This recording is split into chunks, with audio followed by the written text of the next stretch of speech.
नमस्कार दोस्तों, कैसे हैं आप लोग। उम्मीद करता हूं सभी लोग स्वस्थ होंगे और मस्त होंगे। स्वागत करता हूं आपका गौतम सीटेट क्लासेस में। चलिए दोस्तों, आज की क्लास की बात करेंगे। आज हमारी गणित पैडा की क्लास है और ये हमारी 10वीं क्लास है। देखिए, जो बच्चे मेरे चैनल पे पहले से हैं, पहले से मेरी क्लासेस को देख रहे हैं, तो वो अब तक समझ गए हैं कि जो मेरी बेस्ट ट्रिक्स है, जो मेरा बेस्ट मेथड है, वो पॉजिटिव और नेगेटिव का। और सारा जो CDP का पोर्शन है, चाहे फर्स्ट पेपर हो या सेकंड पेपर हो सीटेट का, सारा पॉजिटिव नेगेटिव से ख़त्म हो जाएगा। आप भी इस मेथड को सीख सकते हैं। पॉजिटिव और नेगेटिव मेथड को बहुत ही आसान है, बहुत आसान तरीका है। बस आपको क्या करना है कि जिस सब्जेक्ट की भी आप क्लास देख रहे हो, जैसे एक गणित पढ़ाई क्लास है या हिंदी पढ़ाई की देखोगे, EVS की किसी भी सब्जेक्ट की क्लास देखेंगे आप, तो आपको क्या करना है कि सारी जो क्लासेस हैं वो सीरियल वाइज देखनी है। एक तो सीरियल वाइज देखेंगे और वीडियो को स्किप नहीं करेंगे, क्योंकि अगर आपने स्किप कर दिया ना तो आपको समझ ही नहीं आएगा कि पॉजिटिव पॉजिटिव क्यों है, नेगेटिव नेगेटिव क्यों है। और अगर आपको पॉजिटिव नेगेटिव समझ नहीं आया तो फिर मेरे पढ़ाने का कोई फ़ायदा नहीं। इसलिए क्लासेस सीरियल वाइज देखें और बिना स्किप किए देखें। आपको पॉजिटिव और नेगेटिव 101% समझ आ जाएगा। और जैसे ही समझ आ जाएगा, समझ लो आपका सीटेट भी क्लियर हो जाएगा।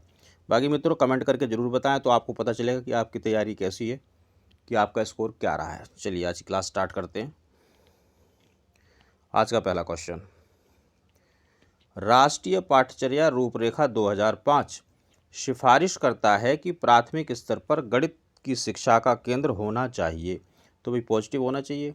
जो चीज़ होनी चाहिए वो पॉजिटिव, जो नहीं होनी चाहिए वो नेगेटिव।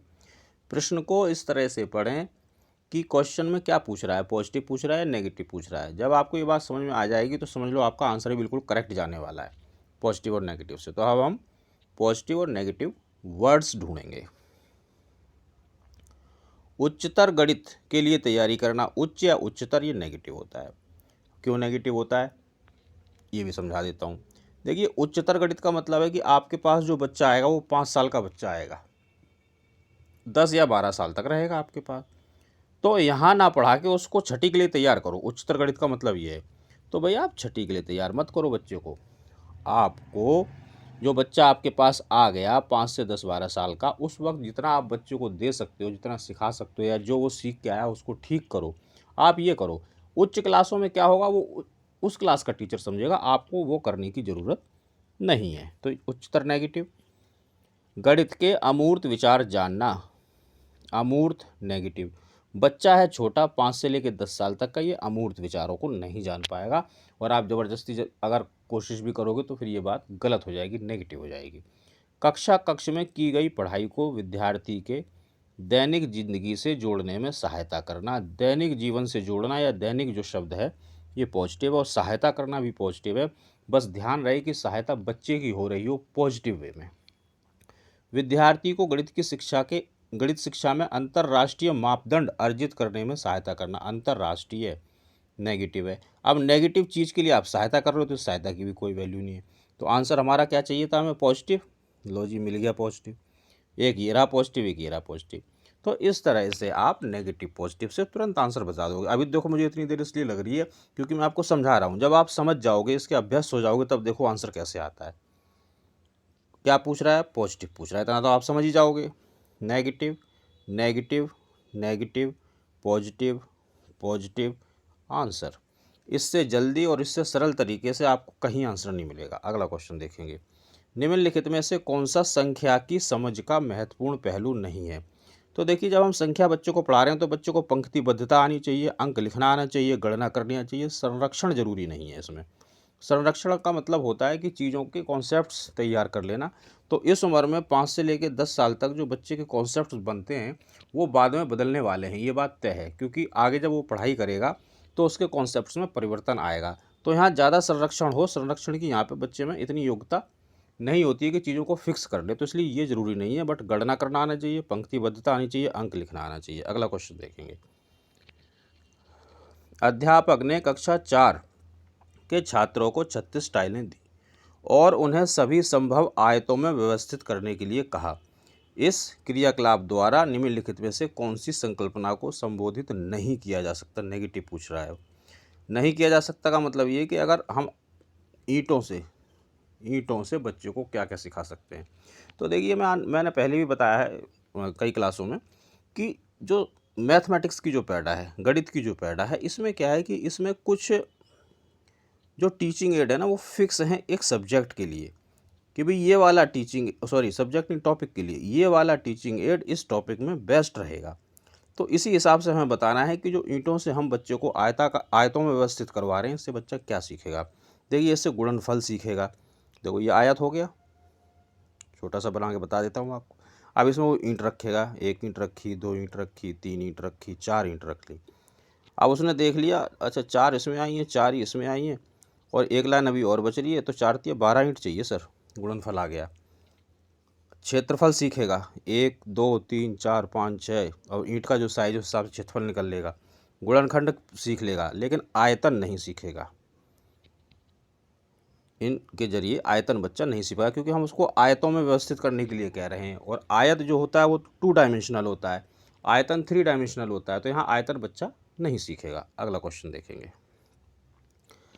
एनसीएफ 2005 के अनुसार विद्यालय में गणित शिक्षण का संकीर्ण उद्देश्य है, तो वही होगा जो नेगेटिव है। संकीर्ण का मतलब सबसे छोटा, सबसे कम, जिसकी बहुत कम ज़रूरत है, तो वो तो नेगेटिव चीज़ होगी, तो हम नेगेटिव चीज़ ढूंढने की कोशिश करेंगे।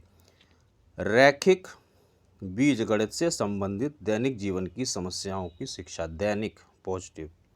संख्यात्मक कौशलों का विकास को थोड़ा होल्ड पर रखेंगे। बीजगणित पढ़ाना, बीजगणित हम पढ़ाते हैं। परिकलन और मापन पढ़ाना, ये भी हम पढ़ाते हैं प्राइमरी में।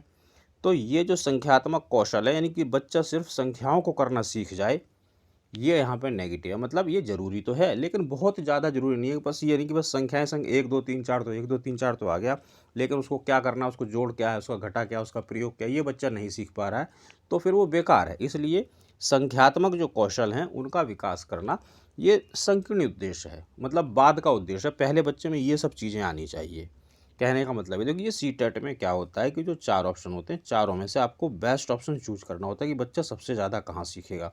तो इन चारों से सीख रहा है, लेकिन उसने कहा संकीर्ण, तो सबसे कम किससे सीखेगा, तो इससे सबसे कम सीखेगा। अगला क्वेश्चन देखेंगे। गणित करने की युक्ति के रूप में सवाल हल करना किस चीज़ में आएगा? क्रियाकलाप, अनुमान लगाना, व्यापक अभ्यास, अभ्यास तो नेगेटिव हो गया, हल पर पहुंचने के लिए संकेतों का प्रयोग। देखिए, नेगेटिव पॉजिटिव से उसको तो हमने बिल्कुल अलग कर दिया। अब सवाल हल करने में जो गणित में होता है, इसको हम बोलते हैं क्रियाकलाप आधारित उपागम। ये सबसे ज़्यादा ठीक है, क्योंकि इसमें बच्चा क्रियाकलाप करेगा, खुद से करेगा, और खुद से चीज़ों को समझेगा और सीखेगा। अगला क्वेश्चन देखेंगे। एक बच्चा जिस अवस्था में सभी संख्या संबंधी संक्रियाओं को करने में सक्षम है तथा भिन्नों के संप्रत्यय की व्याख्या करने में सक्षम है, वह किस अवस्था पर है? तो देखिए, मैथमेटिक्स में एक वर्ड है संक्रिया, ये पॉजिटिव वर्ड है और बहुत ज़्यादा पॉजिटिव है। आंसर भी यही होगा, क्योंकि बच्चा सभी तरह की संक्रियाँ कर लेता है। संक्रिया का मतलब होता है ऑपरेशंस। ऑपरेशंस का मतलब समझ लीजिए यहाँ पे कि जैसे जोड़ है, घटा है, गुणा है, भाग है, भिन्न की जोड़ घटा, दशमलव की जोड़ घटा, गुणा भाग, ये सारी संक्रियाएँ कर लेता है बच्चा। तो वो कौन सी अवस्था में है? वो संक्रियात्मक अवस्था पर है। ये थोड़ा सा आपको रटना भी पड़ सकता है। तो देखिए दोस्तों, ये गौतम सीटेट क्लासेस मेरे ये इंस्टीट्यूट का नंबर है। अगर आपको सीटेट से रिलेटेड कोई भी प्रॉब्लम है, नोट्स चाहिए, पीडीएफ्स चाहिए, कोई गाइडेंस चाहिए, कुछ भी, एनीथिंग, आप इस नंबर पर मुझे मैसेज कर सकते हैं, और जब भी मैं आपका मैसेज देखूंगा तो मैं 100% जवाब दूंगा। पर प्लीज़ ध्यान रहे कि सिर्फ सीटेट के बारे में ही चर्चा करें, क्योंकि मैं सिर्फ सीटेट पढ़ाता हूं, और चीज़ों के बारे में आपको नहीं बताऊंगा, तो इसमें आपका भी समय बर्बाद होगा और मेरा भी होगा। तो इसलिए सिर्फ सीटेट के रिगार्डिंग कोई भी आपकी क्वारी आप उससे कर सकते हैं। नोट्स, पीडीएफ, जो भी कुछ चाहिए सब मिलेगा आपको। गणित सीखने के संबंध में निम्नलिखित में से कौन सा कथन सत्य है? तो अभी ये सत्य कौन सा होगा? सत्य वही होगा जो पॉजिटिव है। तो हमें क्या ढूंढना है? हमें पॉजिटिव वर्ड्स ढूंढने हैं। देखिए, पॉजिटिव वर्ड्स कोई ज़्यादा नहीं है, मुश्किल से 2-250 है, लेकिन आपको वो याद तब होंगे जब आप अपने हाथ से लिखेंगे। पहली चीज़, अपने हाथ से कैसे? जैसे मैं जो वर्ड बताता हूँ, जैसे मैंने कहा ये अभ्यास नेगेटिव, एक कॉपी में लिख लो भाई, अभ्यास नेगेटिव होता है। अगर मैंने कहा कि संदर्भ पॉजिटिव है, तो आप लिख लो संदर्भ पॉजिटिव। इस तरह से एक कॉपी बना लो। और दूसरी चीज़ की आपको प्रैक्टिस करनी पड़ेगी, बिना प्रैक्टिस किए कुछ नहीं होगा। प्रैक्टिस के लिए एक मैं आपके लिए इतना कर सकता हूँ कि मेरे पास जो है लगभग 32 पीडीएफ हैं सीटेट से रिलेटेड। आप ये पीडीएफ मुझसे ले सकते हैं और इन पर प्रैक्टिस कर सकते हैं। सारे सीटेट में आए हुए प्रश्न हैं, या जो आएंगे या आ सकते हैं वो प्रश्न हैं, तो इससे आपको बहुत ज़्यादा मदद मिलेगी। ये जो नेगेटिव पॉजिटिव का कॉन्सेप्ट है, ये बिना प्रैक्टिस के आपको क्लियर नहीं होगा, आप इसमें परफेक्ट नहीं हो पाएंगे, तो इसलिए ये ज़रूर करें आप। चलिए, क्या पूछ रहा है वो? गणित सीखने के संबंध में निम्नलिखित में से कौन सा कथन सत्य है? तो पॉजिटिव पूछ रहा है। गणित केवल, केवल नेगेटिव, कठोर अभ्यास से सीखा जा सकता है, अभ्यास नेगेटिव, ये दोनों नेगेटिव। केवल, मात्र, ही, सिर्फ, एकमात्र, ये नेगेटिव होता है, इसको लिख लो भाई। गणित सीखने के लिए एक कठिन विषय है। तो देखो, विषय ना तो कठिन होता है ना सरल होता है, ये पढ़ने और पढ़ाने वाले के ऊपर डिपेंड करता है, तो इसको भी हम होल्ड पर रखेंगे। आमतौर पर लड़कियाँ गणित में कमज़ोर होती हैं। ये आप अगर पक्षपात वाला कोई सेंटेंस आपको लग रहा है कि लड़के और लड़कियों में पक्षपात किया जा रहा है, लैंगिक विभेद किया जा रहा है, तो वो सेंटेंस होता है नेगेटिव। हर कोई गणित सीख सकता है, हाँ ये बात सही है, यही आंसर है, ये पॉजिटिविटी लिए हुए है। पाइथागोरस प्रमेय को सिखाने के लिए एक शिक्षक ने एक शीट वितरित की जिस पर समकोण वाले 4 त्रिभुजों को खींचा गया था और बच्चों को त्रिभुज की भुजाओं के बीच संबंध खोजने के लिए कहा गया। उपरोक्त परिस्थिति में शिक्षक ने कौन सी विधि प्रयोग की? प्रयोगशाला, निगमन, आगमन, व्याख्या। देखिए, व्याख्या नेगेटिव, निगमन नेगेटिव, दो तो नेगेटिव हो गई, आगमन पॉजिटिव। प्रयोगशाला यहाँ कोई बच्चा प्रयोग तो कर नहीं रहा। ये आगमन विधि, आगमन विधि में क्या होता है कि पहले विशिष्ट चीज़ होती है। देखो, उसने शीट दी, अब इस शीट पे क्या है, बच्चा वर्क करेगा, उसको मापेगा, नापेगा, तौलेगा, इसके बाद फिर वो एक नियम बना देगा। तो विशिष्ट से सामान्य की तरफ चलती है आपकी आगमन विधि, यानी पहले के उदाहरण होते हैं और इसके बाद नियम बनता है, आगमन विधि हो। वैसे ही प्राइमरी में आगमन विधि पॉजिटिव है, सभी जगह पॉजिटिव, अपर प्राइमरी में भी। निम्नलिखित में से कौन सा कथन संकल्पना मानचित्र के बारे में सत्य नहीं है? नेगेटिव पूछ रहा है भाई, तो नेगेटिव ढूंढने का प्रयास करते हैं। संकल्पना मानचित्र नए शिक्षण को पूर्व ज्ञान से जोड़ने में सहायक होता है। पूर्व ज्ञान से जोड़ना पॉजिटिव है। संकल्पना मानचित्र अंतः संबंधित अवधारणाओं और उन्हें जोड़ने वाले लिंक का संग्रह प्रस्तुत करता है। अंतः संबंधित पॉजिटिव है। संकल्पना मानचित्र केवल, केवल नेगेटिव, शिक्षकों द्वारा बनाया जाना चाहिए। केवल, मात्र, ही, सिर्फ, एकमात्र नेगेटिव होता है। संकल्पना मानचित्र प्रकृति में पदानुक्रमित है, मतलब एक के बाद एक, स्टेप बाय स्टेप। तो ये बात ठीक है कि बच्चा एक एक चीज़ को सीखे, तो ये भी ठीक है। तो नेगेटिव क्या हुआ? केवल। तो आंसर कर दो, क्योंकि वो नेगेटिव ही तो पूछ रहा है।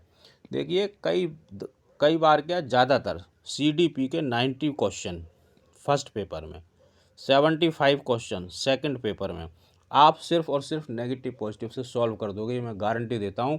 बस आप नेगेटिव पॉजिटिव सीख लो। कई बच्चे मुझे मैसेज करते हैं कि सर पहली बार ऐसा हुआ है कि प्रैक्टिस सेट में 120 मार्क्स आ गए मेरे आपके नेगेटिव पॉजिटिव की वजह से। आपके भी आ सकते हैं, मेरे पास के प्रूफ हैं, मैं आपको दिखा सकता हूँ। बच्चों ने मुझे मैसेज किए हैं, मैं बल्कि लगाता भी हूँ कमेंट्स। आप लोग जो कमेंट्स करते हैं उनको कई बार मैं अपने स्टेटस पे भी लगाता हूँ, आप देखा करो। ये कोई कमेंट्स में खरीद नहीं रहा हूँ, ये बस आप लोग खुद कर रहे हो तो आप भी कर सकते हो उसको। बहुत आसान है नेगेटिव पॉजिटिव को सीखना, बस आप थोड़ी सी प्रैक्टिस करें, जो चीज़ें मैं बताता हूँ उसको मानें, उसको फॉलो करें, आपके भी बहुत अच्छे नंबर आएंगे सीटेट में। गणित में निदानात्मक परीक्षण का उद्देश्य क्या है? देखिए, सीटेट में 2 तरह के परीक्षण आएंगे, एक तो आएगा निदानात्मक और एक आएगा उपचारात्मक। इसको आप थोड़ा समझ लो। निदानात्मक शिक्षण का मतलब होता है, निदान का मतलब होता है पता लगाना, टू नो द रीज़न। मान लो बच्चा पढ़ नहीं रहा है, स्कूल टाइम पे नहीं आ रहा है, किसी से लड़ता है, झगड़ता है, मतलब कुछ भी बच्चों को प्रॉब्लम है, सीख नहीं पा रहा है या कुछ और कर रहा है, तो उसका कारण जानना, ये है आपका निदानात्मक शिक्षण।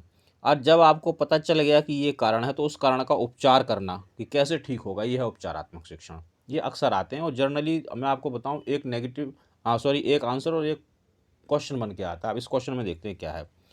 प्रगति पत्रक को भरना निदानात्मक शिक्षण का उद्देश्य नहीं। परीक्षा के लिए प्रश्न पत्र की योजना बनाना, परीक्षा नेगेटिव। बच्चों की समझ में निहित रिक्तियों को जांचना। अभिभावकों को प्रतिपुष्टि देना, फीडबैक देना, अभिभावक नेगेटिव। देखो, ये तो बिल्कुल नेगेटिव हो गया, बिल्कुल नेगेटिव हो गया। अब ये बचे प्रगति पत्रक को भरना, ये ना तो नेगेटिव है ना पॉजिटिव है। बच्चों की समझ पॉजिटिव।